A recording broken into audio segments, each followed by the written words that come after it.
প্রচারণায় ব্যস্ত সময় পার করছেন রাঙামাটির প্রার্থীরা। সকাল থেকেই ভোটারদের দ্বারে দ্বারে যাচ্ছেন তারা। এ নিয়ে বিস্তারিত জানিয়েছেন জিয়াউল হক।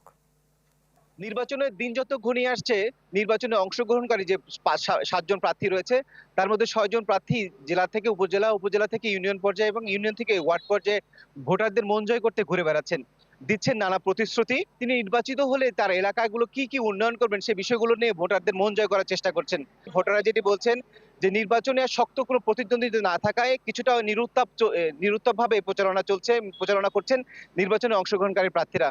তবে নির্বাচনের ইস্তেহারের নানা বিষয়গুলো নিয়ে তারা চিন্তা করছেন যে তিনি কতটুকু যে নির্বাচনে অংশগ্রহণ করছেন সে প্রার্থীরা কতটুকু নির্বাচনের ইস্তেহার বা বাস্তবায়ন করতে পারবেন, তার এলাকার উন্নয়ন করতে পারবেন, তাকে আসলে তারা শেষ পর্যন্ত বেছে নেবেন বলে তারা জানিয়েছেন।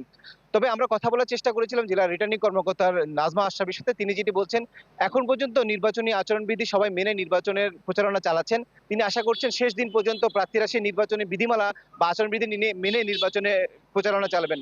তবে তিনি একটি বিষয় যিনি জানিয়েছেন, নির্বাচনে যে রাঙ্গামাটি যে এলাকায় ২১৩টি ভোট কেন্দ্র রয়েছে তার মধ্যে ২০টি হেলিশুটিং কেন্দ্র রয়েছে এবং সেই হেলিশুটিং কেন্দ্রের ভোট গ্রহণ কর্মকর্তা এবং নির্বাচনী মালামাল পাঠানোর জন্য ৯ থেকে ১০ তারিখের মধ্যে প্রতিটি উপজেলা থেকে এই মালামাল পাঠানোর যে কার্যক্রম সেটি আসলে ইতিমধ্যে শেষ হয়েছে।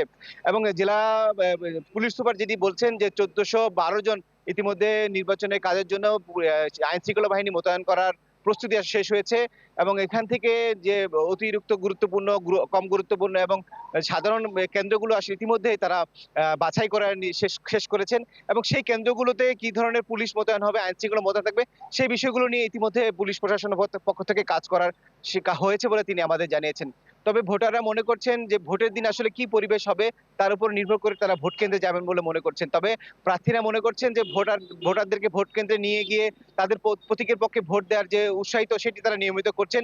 একই সাথে হা ভোট না ভোটের বিষয়টি তারা প্রার্থীরা ভোটারদেরকে বোঝানোর চেষ্টা করছেন। তবে জাতীয় পার্টির পক্ষ থেকে না ভোটের প্রচারণা করছেন এবং ১০ দলীয় জোটের পক্ষ থেকে হা ভোটের প্রচারণা সবচেয়ে বেশি আমরা লক্ষ্য করেছি।